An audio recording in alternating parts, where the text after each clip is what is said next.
The massive alien ship hung in space like a silver mountain. Its hull was smooth and perfect, covered in patterns that looked like writing from another world. Inside the ship, Ambassador Zixtel stared at the screen with his 4 purple eyes. His long fingers tapped nervously on the metal desk. "Sir, we have found them," said his assistant, clicking her claws together. "The new species from the 3rd planet? They call themselves humans." Zixtal looked at the data on his screen. Numbers made no sense. These humans had nuclear weapons, but still fought wars with each other. They had rockets that could reach the stars, but their planet was covered in pollution. Most strange of all, they had built ships that could travel faster than light. "This Is impossible," Zixtal muttered. No species develops space travel while still having wars on their home world. The Galactic Council rules are very clear about this. His assistant nodded. "Yes, sir, but sir, there's more. One of their ships is coming this way." Zixtal felt his stomach drop. "Are they attacking us?" "We do not know, sir. Their ship is moving very fast and making strange patterns in space." On the main screen, a small human ship appeared. It was ugly. Compared to the sleek alien vessel, the human ship looked like it was built from spare parts and painted with bright colors. As they watched, the ship began to spin and loop around their massive flagship. "What are they doing?" Zixtal asked. Before anyone could answer, all the communication screens lit up. A loud voice filled the bridge. "Hello there, this is Captain Jake Morrison of the exploration vessel Liberty. Hope we are not bothering you folks." The aliens stared at each other. This was not how first contact was supposed to work. There were rules. There were protocols. There were proper ways to meet new species. Jake's voice continued, cheerful and loud. "We saw your big ship and thought we would come say hi. You guys want to be friends?" Zixtel's assistant whispered, "Sir, they are broadcasting on all frequencies. At once, every ship in this sector can hear them." "Turn on visual contact," Zixtel said, trying to stay calm. The screen flickered and showed the inside of the human ship. A man with short brown hair and a big smile waved at them. He was wearing what looked like a blue uniform, but it was messy and had patches sewn on it. Behind him, other humans were floating around in the zero gravity, laughing and pushing each other. "Wow, you guys look really cool," Jake said. "I am Jake, and this is my crew. That lady over there is Dr. Lisa Carter. She studies aliens, so she is super excited to meet you. And that guy doing flips in the corner is Commander Alex Rodriguez. He wanted to show off." Dr. Lisa floated over to the camera. She had long red hair that moved like water in the zero gravity. Her eyes were bright with excitement. "This is amazing," she said. "We have never met real aliens before. Do you mind if I ask what planet you are from? And what do you eat? And how do you breathe? Oh, this is so exciting." Zixtel tried to speak, but Jake interrupted him. "Oh, and do you guys like music? We brought some of our best songs to share." Alex played that new metal song, suddenly loud. Harsh music filled the communication channel. The alien bridge crew covered their ears and made painful noises. The music had heavy drums and guitars that sounded like machines breaking. "Turn it off," Zixtel shouted. The music stopped. Jake looked confused. "Oh, sorry about that. Not everyone likes metal. How about some country music instead?" "No music," Zixtel said quickly. "We need to follow proper first contact rules. There are procedures we must follow." Jake laughed. "Rules? Man, rules are boring. How about we just talk like normal people? You seem nice enough." Through the screen, they could see more humans floating around the ship. One of them was playing with what looked like a small ball, bouncing it off the walls. Another was eating something from a bag and offering it to the others. "Are they having a party?" Zixtel's assistant whispered. "I think so," Zixtel replied, feeling more confused by the minute. Commander Alex floated over to the camera. He had dark skin and was smiling widely. "Hey, alien friends, you want to come over to our ship? We have snacks and games." "It will be fun games?" Zixtel asked. "Yeah. We have cards and music, and Jake brought his guitar. We can teach you how to play poker. It's really easy once you learn how to bluff." Dr. Lisa pushed Alex aside. "What he means is, we would love to learn about your culture. We have so many questions. Do you have families?" "Like Have you met other alien species? The questions came so fast that Zixtel could not keep up. These humans did not seem dangerous, but they were certainly strange. They treated this historic first contact like they were meeting neighbors at a backyard party. Wait, Zixtal said, holding up his hand. We need to slow down. First contact has rules. We must follow the Galactic Council protocols. Jake scratched. His head? Council? Are they like space police or something? The Galactic Council governs all civilized species in this part of the galaxy, Zixtal explained. There are proper ways to introduce new species to the galactic community. Sounds complicated, Jake said. How about we just skip all that boring stuff and get to know each other? You guys seem pretty cool. As if to prove his point, Jake did a backflip in the zero gravity. The other humans cheered and started doing flips of their own. Dr. Lisa was taking notes on a floating tablet while spinning slowly through the air. Zixtel turned to his assistant. Update our files immediately. Change the human classification. From potentially dangerous to completely unpredictable. Yes, sir, she replied, typing rapidly. Should I also note that they appear to treat first contact as a social gathering? Yes, Zixtel said, watching as the humans started playing some kind of ball game while still talking to them. And add a note that they may be the strangest species we have ever encountered. On the screen, Jake was waving again. So, you guys, want to hang out or what? We promise we are friendly, most of the time. Dr. Veltar was the best mind doctor in the entire Galactic Council. He had studied the brains of over 200 different alien species. He knew how to spot dangerous thoughts and crazy behavior. But as he sat across from the first human, he wondered if he was the one going crazy. Marine Sergeant Maria Lopez sat in the chair like she owned the place. She was a short woman, with dark hair pulled back tight. Her uniform was neat and clean, but she had small scars on her hands and arms. She smiled at Dr. Veltar, like they were old friends. So, Doc, what do you want to know? Maria asked, leaning back in her chair. Dr. Veltar looked at his notes. I need to understand human behavior. Tell me about your hobbies. Do you do for fun? Maria's face lit up. Oh, I love jumping out of airplanes. It is the best feeling in the world. Get up really high, like 10,000 feet, and then you just jump out. The wind hits your face, and you fall really fast, toward the ground. Help, Doctor? Veltar's tentacles started to shake. You jump out of flying vehicles? Why would you do that? For fun? Maria said, laughing. The airplane is working perfectly fine, but you jump out anyway. That is what makes it exciting. You fall for about 60 seconds, then you pull your parachute and float down. It is amazing. Dr. Veltar made notes with shaking hands. So you ...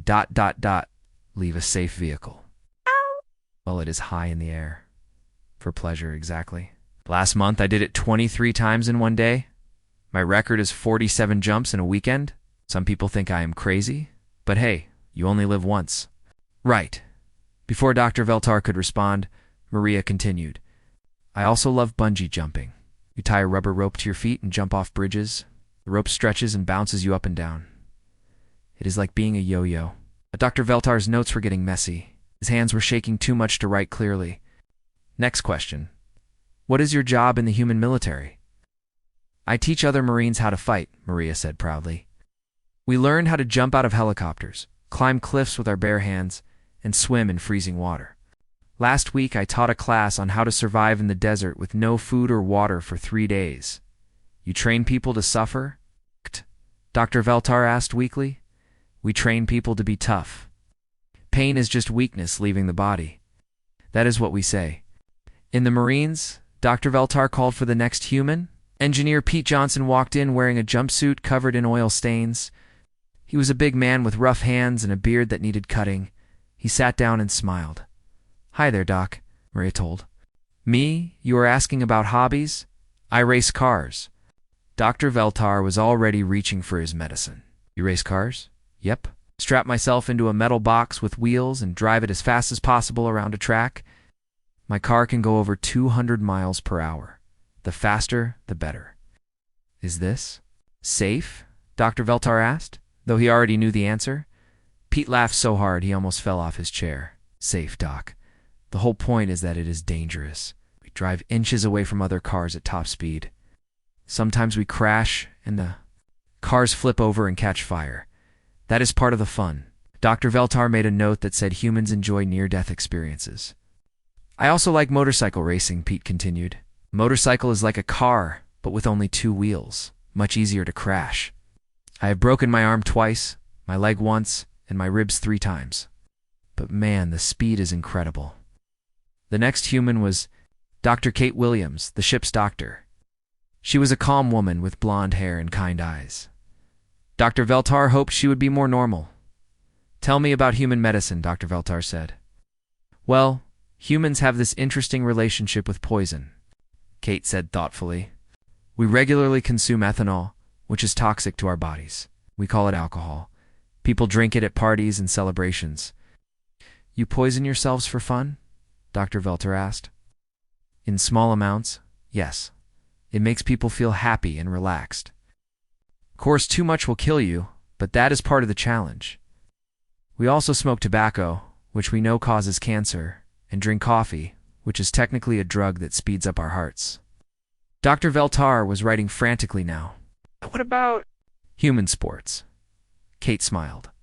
Oh, we have wonderful sports. Rugby is my favorite to watch. 2 teams of big men try to carry a ball to the other end of a field while the other team tries to tackle them.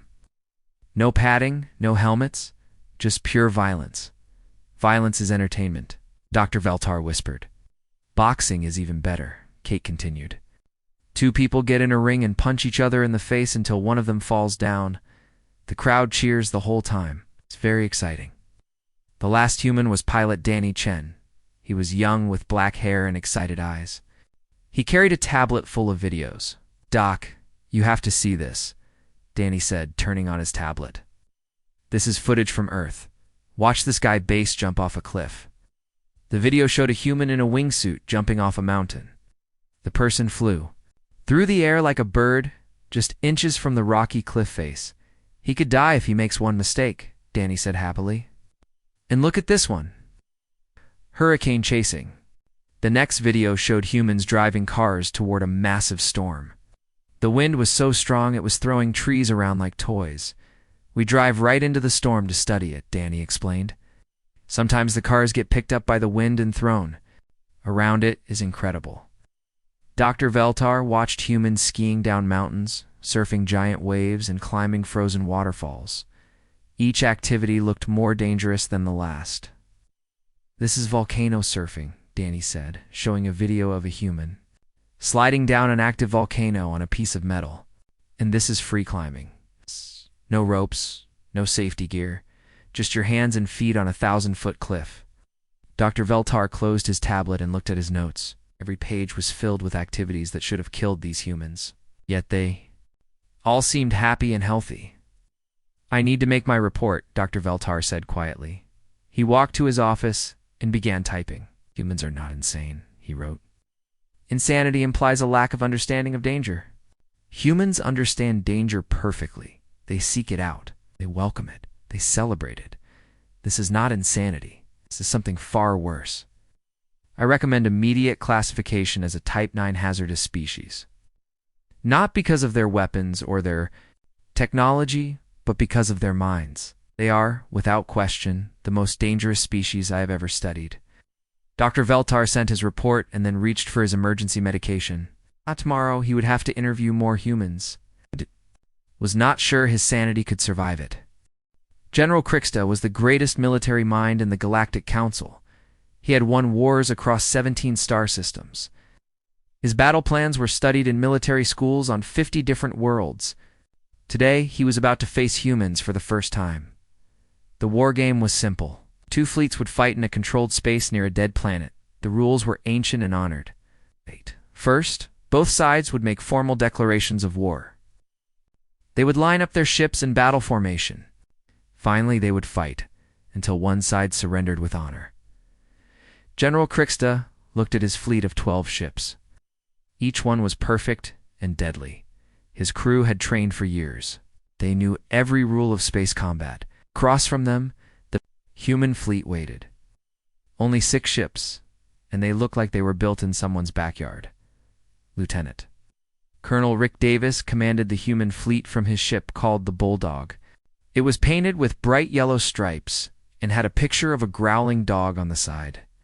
Through the communication screen, General Kriksta could see Rick wearing a baseball cap instead of a proper military helmet.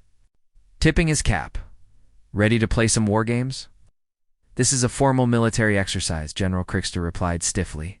We will follow all proper protocols. First, you must make your formal declaration of war. Rick scratched his head.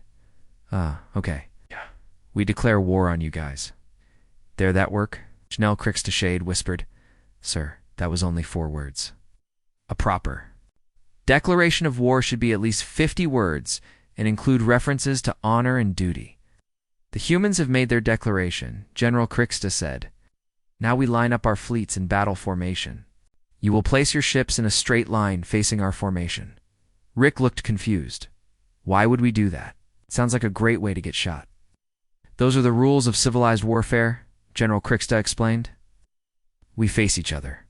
With honor and fight ship to ship? Huh, Rick said. That sounds really dumb. How about we just start fighting and see what happens? Instead of forming a neat line, they spread out across space like they were playing tag. What are they doing? General Kriksta Sade asked. Suddenly loud music started playing on all communication channels. It was fast and loud with lots of drums.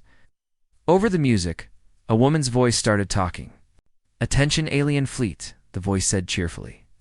This is Corporal Amy Torres broadcasting from the human ship Prankster. We would like to welcome you to the worst day of your lives. The music got louder. It was something called rock and roll, and it made the aliens' ears hurt, but it also made it hard for them to concentrate on their battle plans. Turn off that noise, General Kriksta ordered. But the humans kept broadcasting. Oh?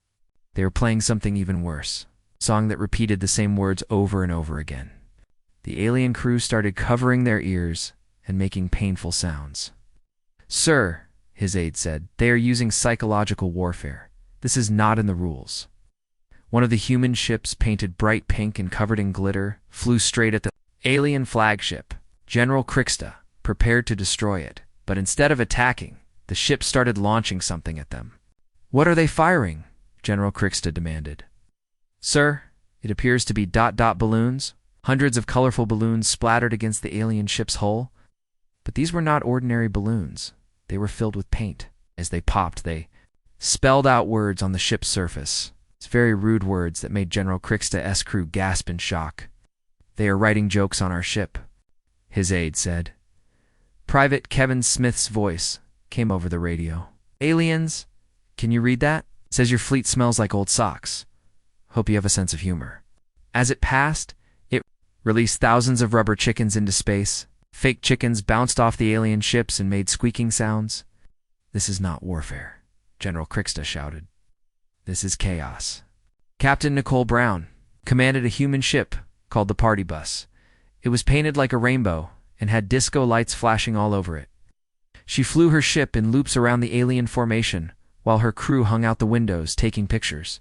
Smile for the camera, Nicole called out. We are making a movie of this fight.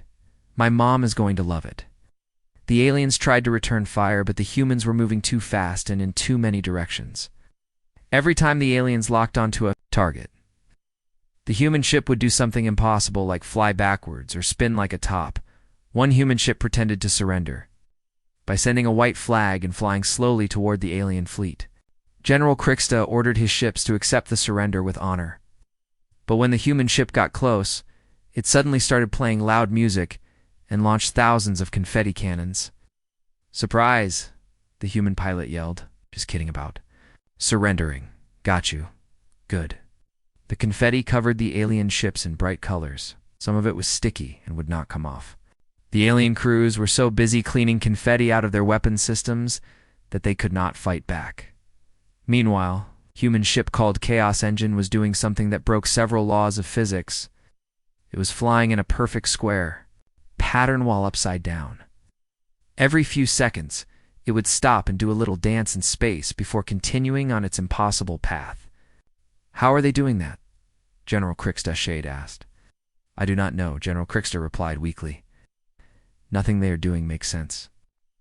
The humans started working together in ways that should not have worked. 3 ships flew in formation. While playing different parts of the same song, it created a harmony that was actually quite beautiful, even though it was completely against military protocol. Then the human ship tornado, painted to look like it was spinning, started broadcasting, cooking shows while dodging alien weapons.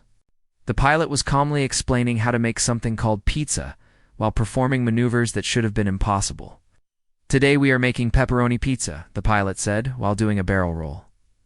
First you need good dough. I avoid these laser beams.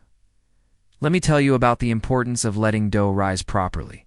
The final straw came when all 6 human ships suddenly stopped fighting and formed a circle. They started flying around each other while playing happy birthday music. What are they celebrating? General Crickster asked. Rick Davis came on the radio. It is Kevin's birthday today. Everyone wish Kevin happy birthday? The entire human fleet started singing happy birthday while continuing to outmaneuver the alien ships. They were having a birthday party in the middle of a war game. General Crickster looked at his perfect fleet. His ships were covered in paint, confetti, and rubber chickens. His crew was confused and demoralized. The humans had turned a serious military exercise into a carnival. I surrender, General Crickster said quietly. Awesome, Rick replied. Good. Game, guys, you want to come over for cake? Kevin's mom sent him a really good chocolate cake from Earth. There is plenty for everyone. The war game ended with both fleets sharing birthday cake and the humans teaching the aliens how to play poker. General Crickster updated his military files with a new note. Humans do not fight wars. They throw parties that happen to involve explosions. Ambassador Zixtel had planned everything perfectly. The formal dinner would bring together the most important leaders from 12 different alien species. The menu had been carefully chosen to avoid foods that might poison any of the guests. The seating arrangement followed ancient diplomatic protocols. Everything was ready for a proper first meeting with the humans. Then Ambassador Tony Martinez walked in wearing a bright Hawaiian shirt covered in pictures of palm trees and surfboards.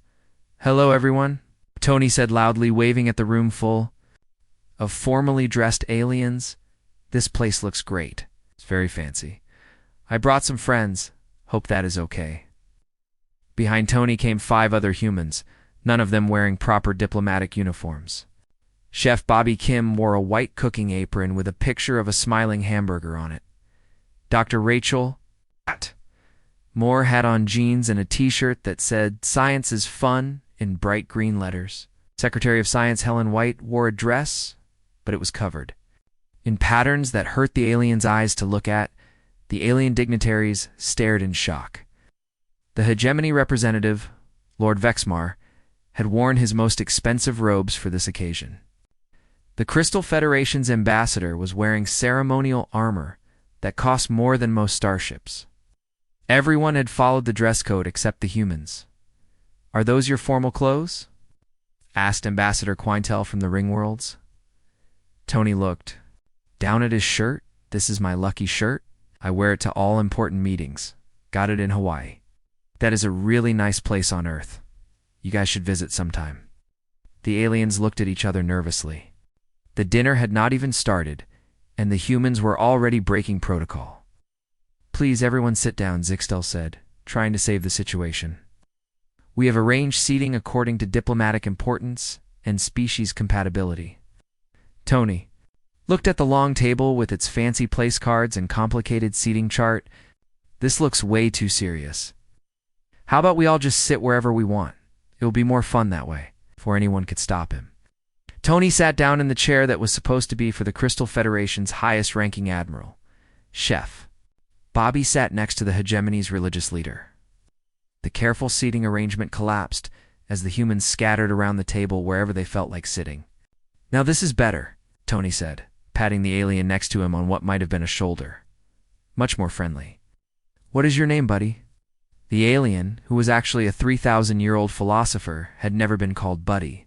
In his entire life, he made a small squeaking sound and did not know what to say. The first course arrived. It was a traditional soup served in crystal bowls that cost more than most people's houses. The aliens lifted their bowls carefully and sipped the soup with perfect manners. Chef Bobby picked up his bowl and said, "This smells great. Everyone, we need to make a toast." "A toast?" asked Lord Vexmar. "Yeah, it is a human tradition," Bobby explained, holding up his bowl. "We all lift our drinks and say something nice. Then we clink them together." Bobby stood up and raised his soup bowl high in the air. "Here is to new friends and good food. May we all eat well and laugh often." Humans all stood up and raised their bowls. "Cheers," they shouted together, and clinked their expensive crystal bowls against each other. The aliens watched in horror as the priceless bowls made loud ringing sounds. Several small cracks appeared in the crystal. "Now everyone drink," Bobby said, and the humans drank their soup straight from the bowls instead of using the proper spoons. Dr. Rachel looked around the table at all the aliens staring at them. "Do not worry. This is normal for us. We always make noise when we eat together. It shows we are happy." "You make noise to show happiness?" asked the Crystal Federation ambassador. "Sure. Watch this," Rachel said. She started telling a story about Tony from when they were in training together. Tony once got so lost during a training exercise that he ended up in the wrong country. He was supposed to be in Canada, but somehow ended up in Mexico. He did not realize his mistake for 3 days. The humans all laughed loudly. Tony turned red, but he was laughing too. "That was not my fault. The map was upside down. An upside-down map." Rachel continued. "Tony, you were holding it upside down?" More laughter from the humans. The aliens watched this strange behavior with confusion. In their cultures, important people never told embarrassing stories about each other. It was considered very rude. "On our worlds, we do not mock our leaders," said Ambassador Quintal. "We are not mocking," Tony explained. "We are sharing funny memories. It shows we are friends. When humans like each other, we tell stories that make everyone laugh, even embarrassing ones." Secretary Helen stood up. "I have one. Last year, Rachel tried to impress some visiting scientists by showing them her new experiment. But she mixed up the chemicals and created a foam that filled up the entire laboratory. She was stuck in foam up to her neck for 2 hours. Rachel laughed so hard she almost fell off her chair. The janitor was so mad at me. It took them a week to clean all that foam out of the vents." The aliens were beginning to understand that. This was how humans showed friendship, but it was still very strange to them. The main course arrived. Before anyone could eat, Chef Bobby stood up again. "It's time for another human tradition," he announced. "We are going to teach you some of our party games." "Party games?" Lord Vexmar asked weakly. "Yeah, first we play charades. Out a movie or book without talking, and everyone else tries to guess what it is." Bobby started waving his arms around and pretending to swim through the air. The humans immediately started shouting guesses. "Jaws," yelled Tony. "Finding Nemo," shouted Rachel, the little mermaid. Called Helen. Bobby shook his head and kept acting. He pretended to be very big and scary, stomping around the dining room. "Godzilla." All the humans yelled at the same time. "Yes," Bobby said, sitting back down. "Your turn, Lord Vexmar." The ancient alien lord looked terrified. "I do not understand this game." "It is easy," Rachel said. "Just act out something and we will guess. Try a movie from your world." Out very slowly. Lord Vexmar stood up. He moved his arms in careful, flowing motions, like he was performing a religious ceremony. The movements were beautiful and precise. The humans watched quietly, trying to understand. Finally, Tony raised his hand. "Is it a dance?" Lord Vexmar shook his head. "A prayer?" asked Helen. Suggested Bobby. Lord Vexmar sat down, looking frustrated. "It was the sacred story of the first star. It is the most important tale. In our culture." "It sounds really cool," Rachel said kindly. "Can you tell us the story? We would love to hear it." For the next hour, Lord Vexmar told the humans about his people's history. The humans listened carefully and asked good questions. Other aliens started sharing their own stories too. Then Helen had an idea. "We should all sing together. Music brings people together." She started singing a song called "Don't Stop Believing," and the other humans joined in.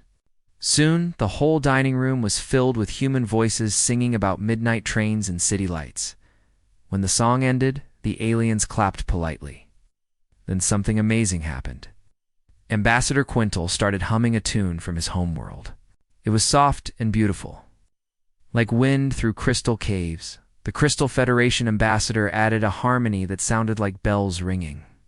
Lord Vexmar contributed a deep bass note that made everyone's chest vibrate. For the first time in galactic history, 12 different species were making music together in the same room. The formal dinner ended with everyone teaching each other songs from their homeworlds. The expensive meal was forgotten as aliens and humans shared stories, music, and laughter.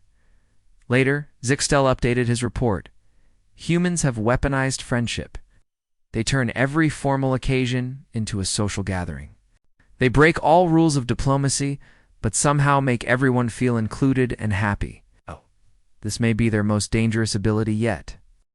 The emergency alarm screamed through the Galactic Council headquarters. Red lights flashed on every wall and ceiling. In the main command center, dozens of aliens ran around in panic, their voices mixing together in a symphony of fear. "The asteroid is massive," shouted Commander Thelvas, pointing at the huge screen that showed a rock the size of a mountain flying through space. "It will hit Kepler Prime in 18 hours. 7 billion people live on that planet." Supreme Chancellor Mordock, the leader of the Galactic Council, stood in the center of the chaos. His blue skin had turned pale with worry. "Begin emergency protocols immediately. Form the crisis committee. We need impact studies and evacuation plans." All around the room, aliens started pulling out tablets and calling their assistants. Minutes. 3 different committees had been formed. The Environmental Impact Study Group began calculating how much damage the asteroid would cause. The Evacuation Planning Committee started figuring out how to move 7 billion people off the planet. The Legal Affairs Division began writing emergency laws to handle the crisis. "How long will these studies take?" Chancellor Mordock asked. "The impact study will need at least 12 hours, replied Dr. Zintel from the Science Division. "We must consider atmospheric effects, ground damage, and long-term ecological consequences. The evacuation plan will take 14 hours to complete," added Director Pellinor. "We need to calculate ship capacity, fuel requirements, and temporary housing on nearby worlds. The legal paperwork will require 16 hours, said Chief Lawyer Kexmal. "We must file proper emergency declarations with all affected governments." Chancellor. Mordock looked at the countdown timer on the main screen. 18 hours until impact? So our fastest response will be ready in 16 hours? That gives us only 2 hours to actually do something? "This is how the system works," Dr. Zintel explained. "We cannot act without proper studies and legal authorization. What if we make a mistake?" While the aliens filled out forms and held meetings, Captain Sam Rodriguez was already moving. His ship, the Crazy Horse, was painted with flames and had a motto written on the side that said, "Hold my beer and watch this." "Lucy, how fast can we get to that asteroid?" Sam asked his engineer. Engineer Lucy Adams looked up from her coffee cup. Her uniform was covered in grease stains, and she had a wrench stuck behind her ear. "If I push the engines past safety limits and ignore about 15 regulations, maybe 6 hours? "Do it," Sam said without hesitation. "What about weapons? Can we blow that thing up?" "Our mining lasers are not designed for asteroid destruction," Lucy replied, already heading toward the engine room. "But I have some ideas." "Give me duct tape, 3 pots of coffee, and permission to violate the laws of physics." "You have whatever you need," Sam said. He turned to his pilot. "Jason, plot a course to intercept that asteroid. And ignore the speed limits." Pilot Jason Lee grinned and cracked his knuckles. "Finally, someone who speaks my language. Buckle up, Captain. This is going to get bumpy." The Crazy Horse shot away from the Galactic Council station like a bullet. Behind them, the aliens were still arguing about committee structures and proper procedures. On the ship, Lucy worked like a woman possessed. She took the mining lasers apart and rebuilt them using spare parts, coffee filters, and something she called aggressive creativity. She welded extra power cables directly to the ship's reactor, bypassing every safety system.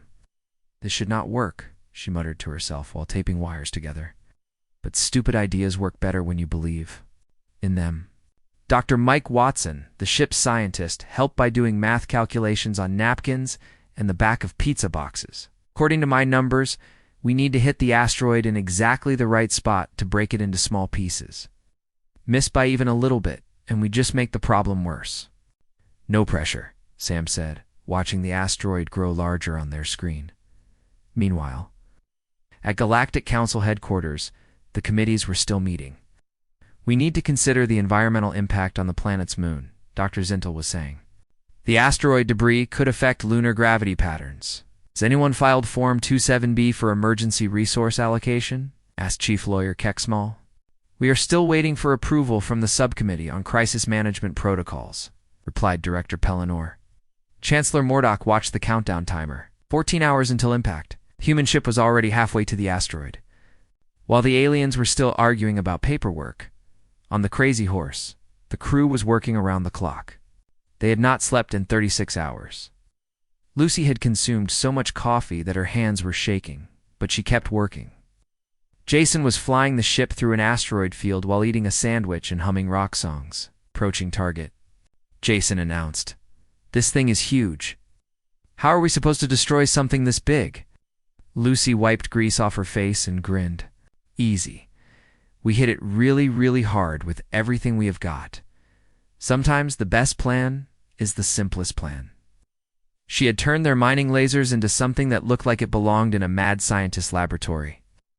Cables ran everywhere, held together with duct tape and hope. Extra power cores were strapped to the walls with bungee cords. "This is either going to work perfectly or kill us all," Lucy announced cheerfully. "Either way, it will be interesting."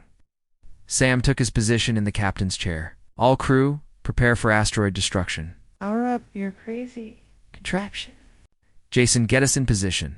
Cross your fingers and hope your math is right." The ship moved into attack position. The asteroid filled their entire front window. It was dark and ugly, spinning slowly through space toward the innocent planet below. Firing in 3, 2, 1, Sam counted down. Lucy hit the activation button. Every light on the ship flickered as power flowed into her improvised weapon system. The mining lasers, now more powerful than most military weapons, fired all at once. Beams of pure energy hit the asteroid exactly where Dr. Mike's napkin calculations said they should. For a moment, nothing happened, and cracks appeared on the asteroid's surface. Cracks grew bigger and spread across the entire rock. "It is working," Jason shouted. The asteroid split into thousands of smaller pieces. Each piece was small, enough to burn up in the planet's atmosphere, creating a beautiful light show instead of total destruction.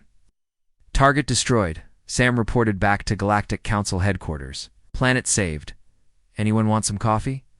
Back at headquarters, the committees were still meeting. Dr. Zintel was presenting his impact study when the news arrived. "The asteroid has been destroyed," a communications officer announced. "The human ship eliminated the threat 3 hours ago." The room fell silent. Chancellor Murdoch looked at the countdown timer. There were still 11 hours left before impact. "They destroyed it already?" Dr. Zintel asked weakly. "But we have not finished our studies yet." "They did not wait for authorization," Chief Lawyer Kecksmall said in shock. "They just went and did it. How's that possible?" Director Pellinor wondered. "Chancellor." Murdoch smiled for the first time in days. "Because humans do not wait for permission to do the right thing. They see a problem, and they fix it." Within an hour, human ships were flying to Kepler Prime with emergency supplies. Captain Sam's crew had already set up a relief station and were handing out Earth chocolate and bottled water to anyone who wanted it. They had also brought motivational posters that said things like "Hang in there," and "Every day is a new adventure." The grateful aliens on Kepler Prime threw a massive party to celebrate being saved. The humans joined in, teaching everyone Earth dances and sharing recipes for celebration cake. Chancellor Murdoch called an emergency session of the Galactic Council. For the first time in history, the vote was unanimous. The humans have proven themselves, he announced. They may be unpredictable, chaotic, and completely impossible to understand. But when the galaxy needs heroes, they do not wait for committees or paperwork. They just act. The official resolution was recorded in the Council archives. Humans are granted full membership in the Galactic Council. Special note: completely unpredictable, dangerously helpful. Do not attempt to understand their methods. Just point them at problems and stay out of their way. Also, always keep chocolate and coffee in stock when working with humans. And so humanity joined the galactic community, not through careful diplomacy or proper procedures, but by being exactly what they had always been: crazy enough to help anyone who needed it, brave enough to try impossible things, and kind enough to share their coffee with strangers.